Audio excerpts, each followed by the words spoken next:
Muy buenas noches, compañeros. Mi nombre es Daniel Felipe Gómez Correa y pertenezco al programa de Autotrónica 1. Hoy les vengo a enseñar o a mostrar el sistema eléctrico de un vehículo. Entonces, comencemos. Primero, la historia. Bueno, como se sabe, en 1886 se creó el primer vehículo. Este vehículo, como podemos ver en la imagen, en la primera imagen, vemos que no cuenta con ningún sistema eléctrico, era totalmente mecánico. Se le fueron haciendo ajustes a medida de los años, pero estos ajustes se vieron con las necesidades. ¿Qué significa con las necesidades?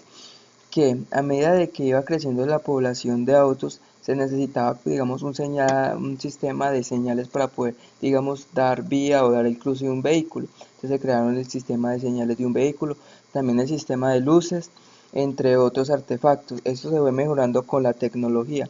También hay que aclarar que pasamos de tecnología análoga a digital. Entonces, ¿dónde tuvo más auge estos sistemas eléctricos y electrónicos?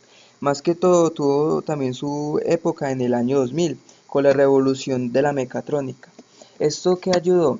Como la mecatrónica se fue apoderando un poco de estos sistemas, entonces lo que hacía era mejorar la integración entre la mecánica, la estructura y los sensores. Esto lo que ayudó fue a mejorar los vehículos al punto que tenemos hoy en día, que son vehículos totalmente autómatas, totalmente digitales y que son totalmente avanzados.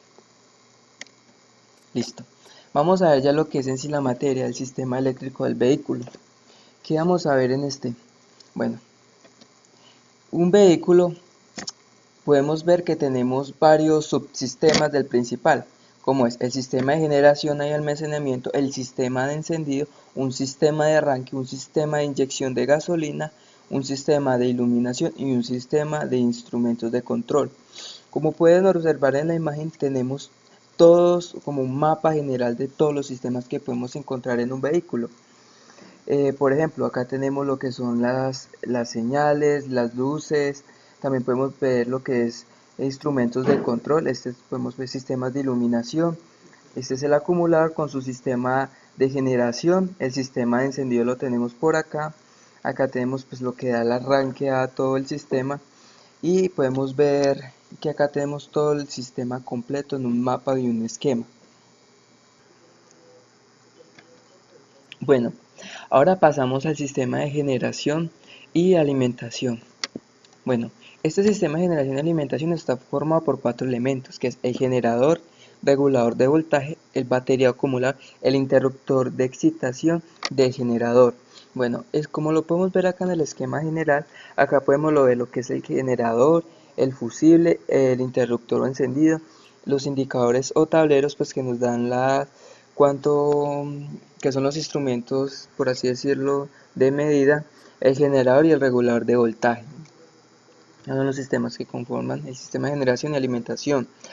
Bueno, tipos de generadores. Bueno, en este podemos ver que tenemos dos tipos de generadores, se podrían decir, que tenemos un alternador y un dínamo. El dínamo ya no se usaba por ahí en la época de 1960. El dínamo convertía ya la energía directamente en DC. Ya no se utiliza, tuvo muchos inconvenientes por su poca productividad de voltaje y otros problemas. El que hoy en día se concibe es el alternador.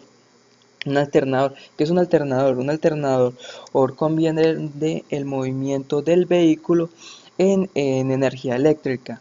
Un alternador, como su nombre lo dice, es una señal senoidal. ¿Qué quiere decir una señal senoidal? Que es una señal alterna.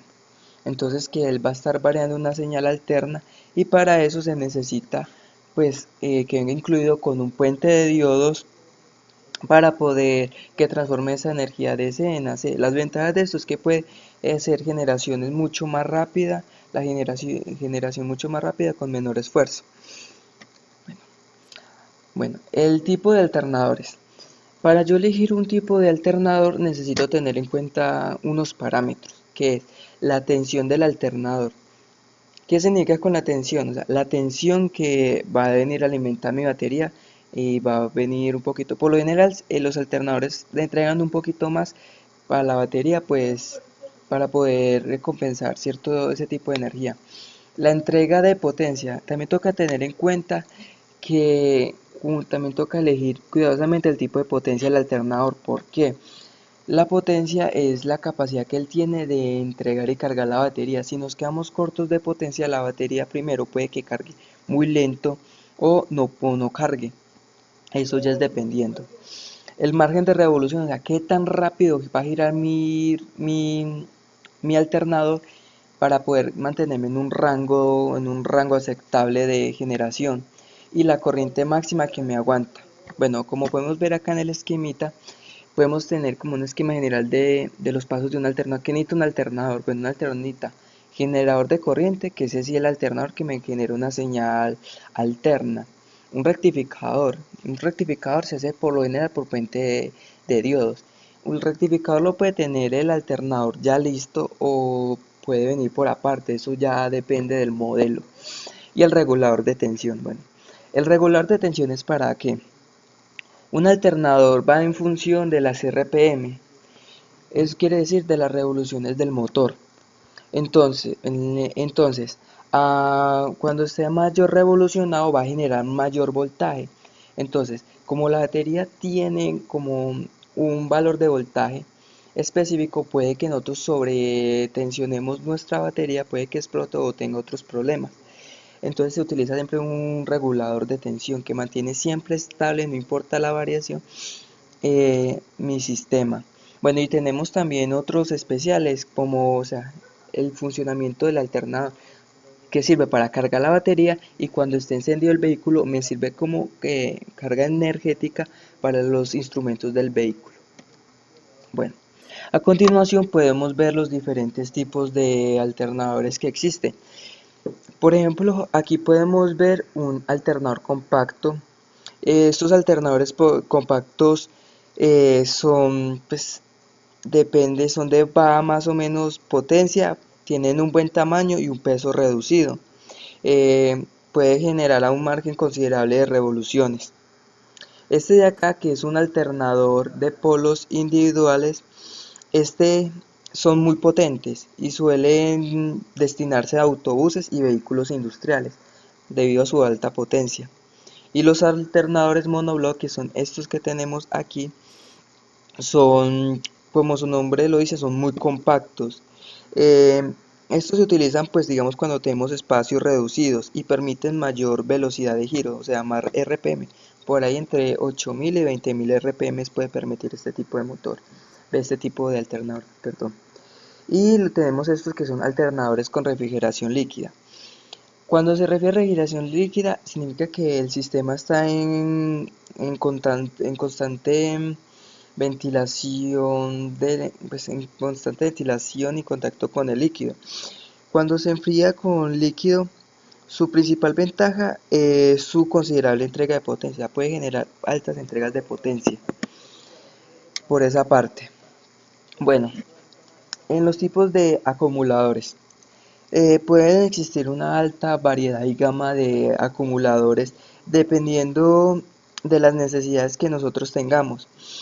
Eh, Algo que tener en cuenta con el acumulador es que el acumulador toca estarlo constantemente en revisión, ya que puede tener fácil averías, ya sea por falta, en caso de la celda húmeda, por falta de acidez o por ya se esté desgastando el mantenimiento, pues es muy fundamental.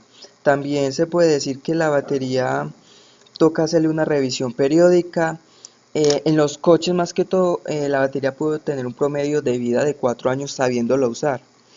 Bueno, en este tenemos una alta variedad de baterías. Tenemos por ejemplo la primera, que es la batería de celda húmeda. Puede ser de plomo o calcio. ¿Cuál es la ventaja y la desventaja de la de celda húmeda? ¿Cuál es la ventaja? Que es muy barata. Esto es decir que puede decir que la más barata del mercado. Su funcionamiento pues es básico, son unas placas que están sumergidas dentro de un ácido, como puede su nombre dice, un ácido sulfúrico, que es lo que genera. Estas dos placas mediante el líquido hacen un contacto y hacen que haya una excitación de electrones. No requiere pues mucho mantenimiento, puede soportar varios tipos de clima y, y siempre esta por lo general se reemplaza por una nueva, aunque hay gente que le cambia el líquido sulfúrico. En esta misma categoría pues cambia las de calcio, que ya no utiliza ácido sulfúrico sino como calcio. La diferencia radica en que estas placas, como ya lo dije, tienen una aleación de calcio. Es a comparación de la ácida sulfúrica, la corrosión en la placa no se da y necesita menos fluido. Esto significa ¿qué significa esto? O sea, que no tiene fluido, sino que la placa de calcio de la separación significa que va a tener menos de descarga, alrededor de un 80% menos de descarga. O sea, que la vida útil de esta batería va a durar más, va a tener mucho, va a entregar un poquito más de potencia y esto sí, con estas baterías de calcio toca tener muy en cuenta la sobrecarga, porque se pueden dañar muy fácil con sobrecargas y son daños irreversibles. Su precio es un poquito mayor que las húmedas. Bueno, las baterías AGM, común llamadas secas, son separadas por electrolitos por medio de fibras de vidrio. ¿Qué provoca esto? Pues esto provoca que exista mucho menos resistencia y que haya mucho más flujo de electrones. Gracias a que también se puede decir que utiliza un sistemas de gel y no de agua. Cabe destacar que también esta batería tiene mucho más potencia y un tamaño mucho más reducido, o sea que este tipo de baterías nos va a dar mucho más potencia. Y esta batería es mejor para el arranque del motor. Bueno, las baterías de gel por otra parte, porque utilizan una silicona, es más densa, esta silicona hace que sea más densa y que sea muy bien para la descarga, para descargas profundas. Son pues, perfectas para equipos o vehículos que sean de alta potencia, en este caso. También tenemos las de ciclo profundo. Tienen capacidad de proporcionar energía pues, durante periodos muy largos de tiempo, pero también se autodescarga mucho más rápido. Estas capas poseen, o sea, capas mucho más gruesas que aumentan su capacidad de carga.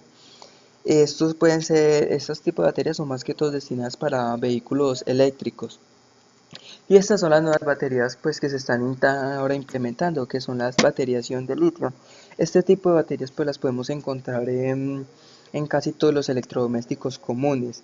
Eh, este tipo de baterías son un tamaño mucho más reducido, pero su costo es mucho más elevado, tiene muy buena autonomía y pueden por lo general soportar más cargas sobre ellas.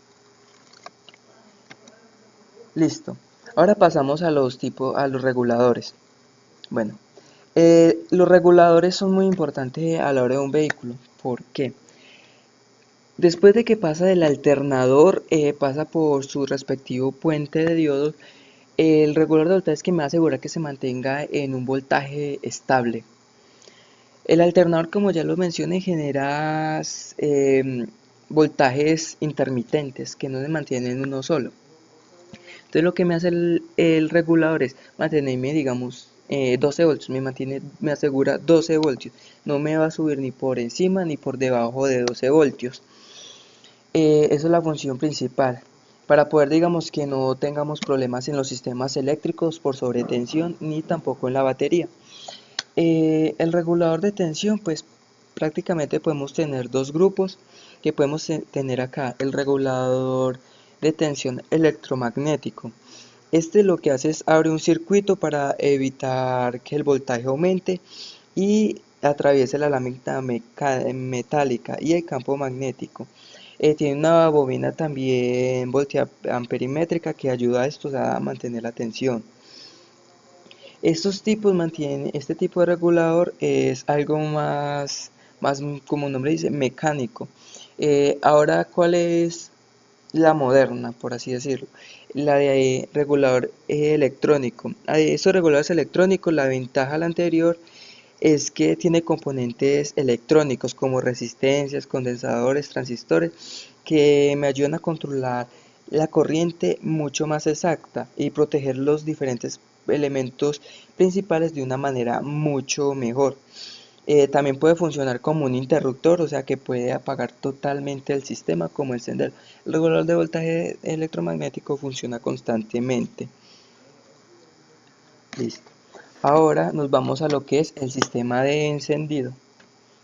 El sistema de encendido, como su nombre lo diga, es el que genera la chispa para poder que la mezcla aire y gasolina tengan como el arranque, porque esta necesita generar la reacción.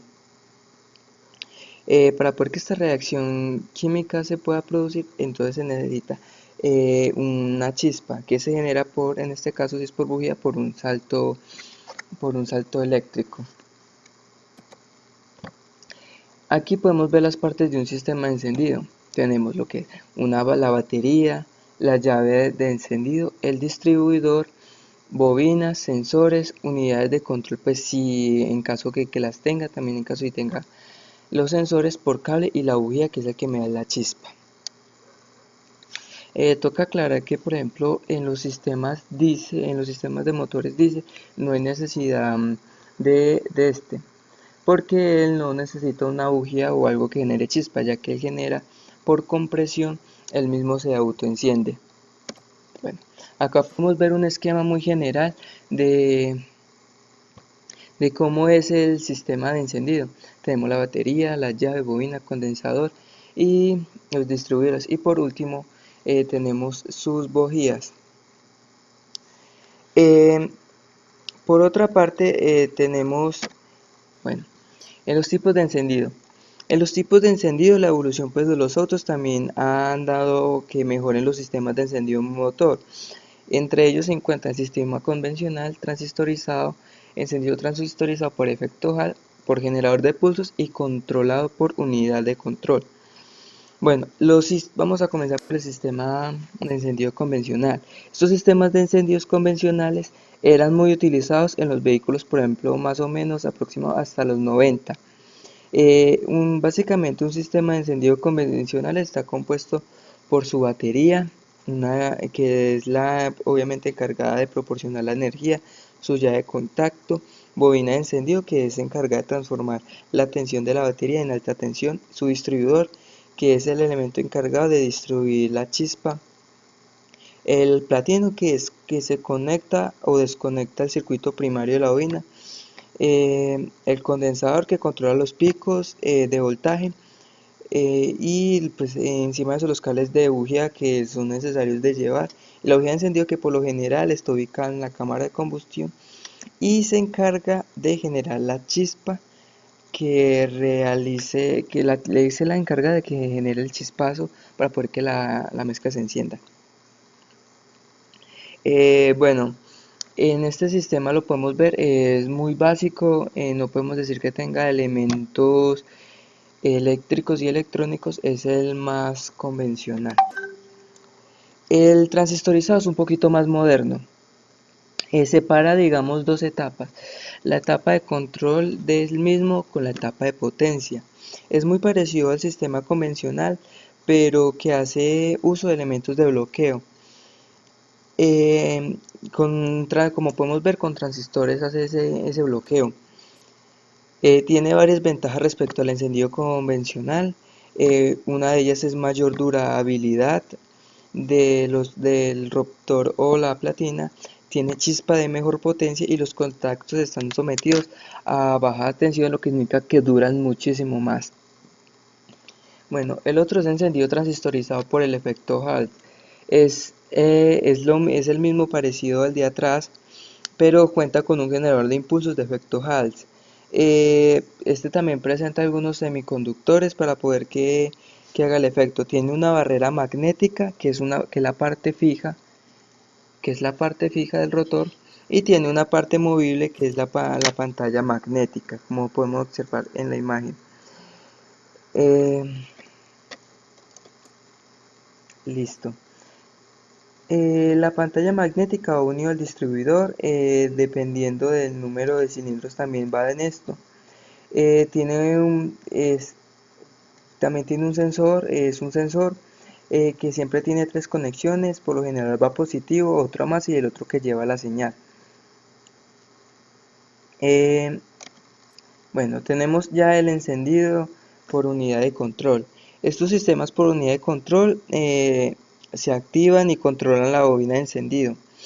Esta acción que realizan, la información, les da información varios sensores. O sea, que siempre en un encendido electromagnético tenemos diferentes sensores que nos ayudan, digamos, a saber la situación. Estos son sistemas mucho más eficientes. El único inconveniente que son muy costosos estos sistemas y que también su reemplazar sus partes sale sumamente costoso porque tocaría reemplazar ya la unidad o los diferentes tipos de sensores. Como dije ya, son más precisos, tienen, tienen mejor, tienen mejor rendimiento y esto ayuda a que el sistema de encendido sea mucho más eficaz. Eh, ¿Por qué? Porque puede generar la chispa justo en el momento que es. La chispa puede ser mucho más potente y ya para las diferentes combinaciones.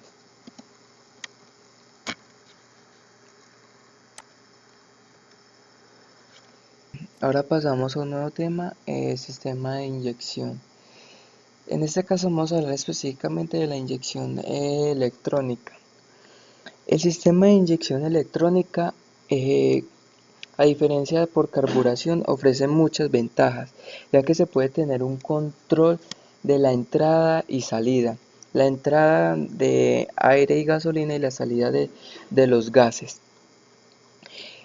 A diferencia por carburación, que es gota a gota, se puede, que gota a gota es menos exacto, entonces podemos, digamos, no tener la relación ideal que nosotros deseamos. Acá podemos ver un pequeño esquema general de la inyección electrónica. Podemos observar, podemos tener sensores que nos van a ayudar a controlar, también actuadores que son los encargados de moverme las válvulas y también lo que es el sistema de control. Bueno, acá podemos ver un sistema de inyección por válvulas. Estas válvulas las podemos configurar electrónicamente para poder que nosotros se abran y se cierren cuando nosotros queramos, cuando la muestra esté justo en el punto que queramos, y también para entre justo la cámara cuando esté el chispeo de la bujía.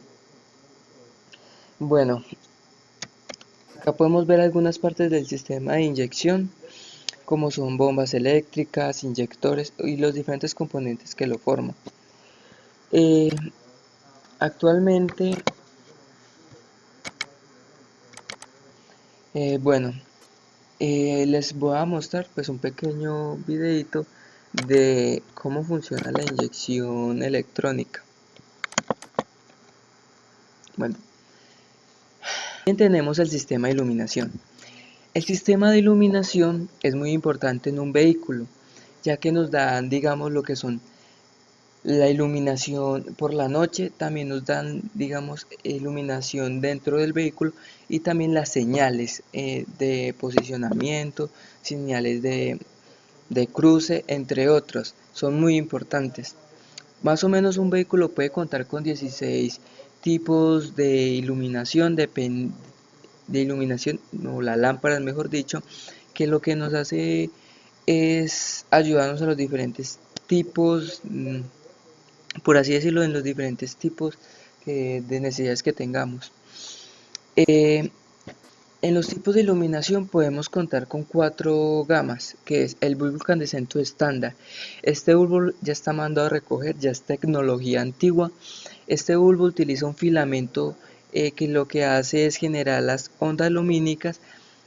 Este se puede decir que es el más económico, una de las ventajas que tiene, pero también tiene alto consumo, tiene muy alto consumo.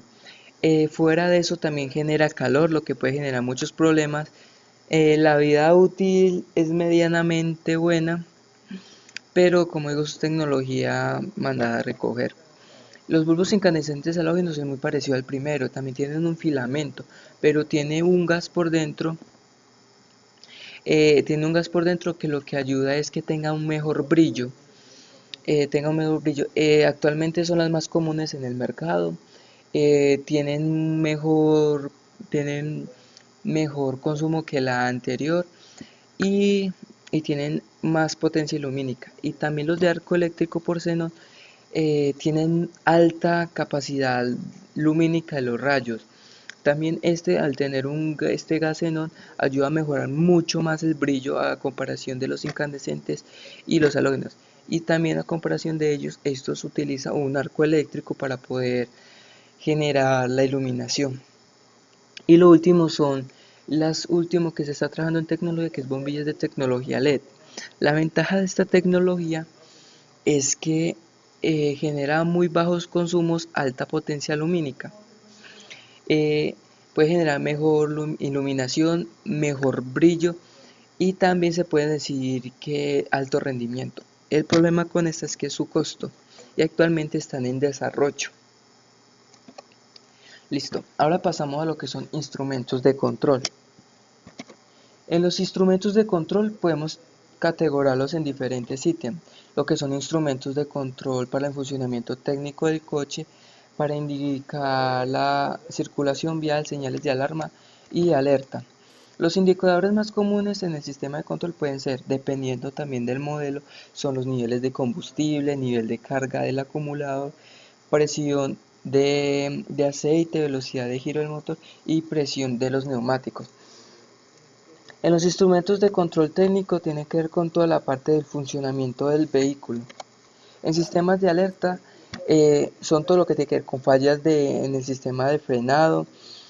Existen valores o bajos en la presión del aceite, combustible de depósito, el generador no está produciendo electricidad, la temperatura del motor es demasiado alta, averías en el sistema de inyección o gasolina.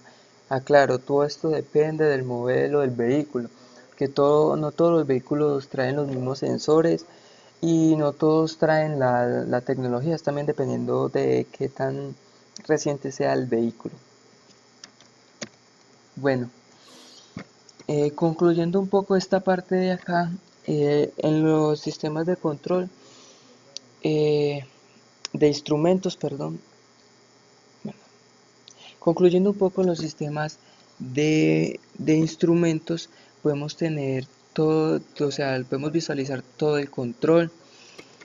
También podemos tener, digamos, los indicadores de gasolina.